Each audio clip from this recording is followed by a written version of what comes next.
আমরা তো সবাই শিক্ষা নিয়ে অনেক কথা বলি, তাই না? কিন্তু কখনো কি ভেবে দেখেছি এই শিক্ষার আসল উদ্দেশ্যটা ঠিক কি? মোতাহের হোসেন চৌধুরীর একটা লেখা আছে যেটা আমাদের এই ভাবনাগুলোকেই যেন একেবারে ঝাঁকুনি দিয়ে যায়। আমাদের শিক্ষা নিয়ে যা যা ধারণা সেগুলোকে রীতিমতো চ্যালেঞ্জ করে বসে। চলুন আজ এই বিষয়টা নিয়ে একটু গভীরে যাওয়া যাক। তো শুরুতেই চলুন দেখি লেখক তার আলোচনার ভিত্তিটা কিভাবে তৈরি করেছেন। লেখকের প্রথম কথাই হল, শিক্ষা আমাদের জীবনের জন্য খুবই জরুরি। এটা তো আমরা সবাই মানি, তাই না? একবার ভাবুন তো, আজকের এই সমাজে শিক্ষা ছাড়া কি এক পাও চলা সম্ভব? কোনো কাজ করা, মানুষের সাথে মেশা, সবকিছুতেই তো শিক্ষা লাগে।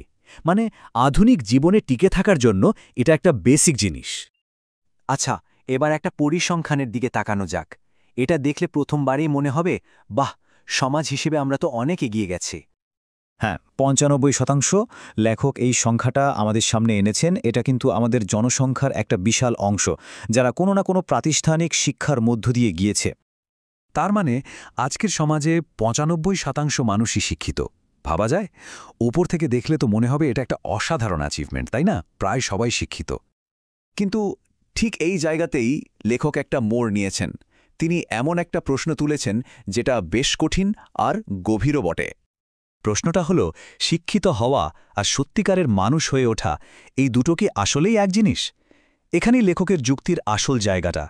তিনি কিন্তু শুধু সার্টিফিকেট বা অক্ষর জ্ঞানের কথা বলছেন না। তিনি প্রশ্ন তুলছেন আমাদের ভেতরের আদর্শ নিয়ে, আমাদের মনুষ্যত্ব নিয়ে। আর লেখকের চোখে বাস্তবতার ছবিটা কিন্তু বেশ কঠিন। তার মূল্যায়নটা শুনলে সত্যি ভাবতে হয়।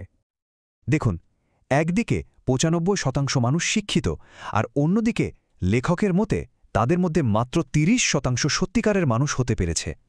চিন্তা করা যায়, ৯৫% আর মাত্র ৩০%।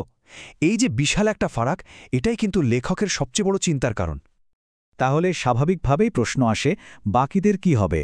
যদি মাত্র ৩০%ই মানুষ হয়, তাহলে ওই যে বিশাল শিক্ষিত একটা জনগোষ্ঠী, তাদের পরিচয়টা কি? লেখক তাদের জন্য একটা খুবই ধারালো আর সোজাসাপটা শব্দ ব্যবহার করেছেন, শিক্ষিত গরু। অর্থাৎ যাদের শিক্ষা আছে, সার্টিফিকেট আছে, কিন্তু মনুষ্যত্ব বা সঠিক আদর্শের ছিটে ফোঁটাও নেই, লেখক তাদেরকেই এই শ্রেণীতে ফেলেছেন। তাহলে বোঝা যাচ্ছে লেখকের মূল ফোকাসটা কোথায়। শিক্ষা আর মনুষ্যত্বের মধ্যে তিনি যে একটা দেয়াল তুলে দিচ্ছেন, সেটা বোঝাটা খুব জরুরি। লেখকের কাছে শিক্ষাটা আসলে একটা টুল বা হাতিয়ারের মতো। এর আসল লক্ষ্য শুধু অক্ষর জ্ঞান দেওয়া নয়, বরং মনুষ্যত্ব অর্জন করানো।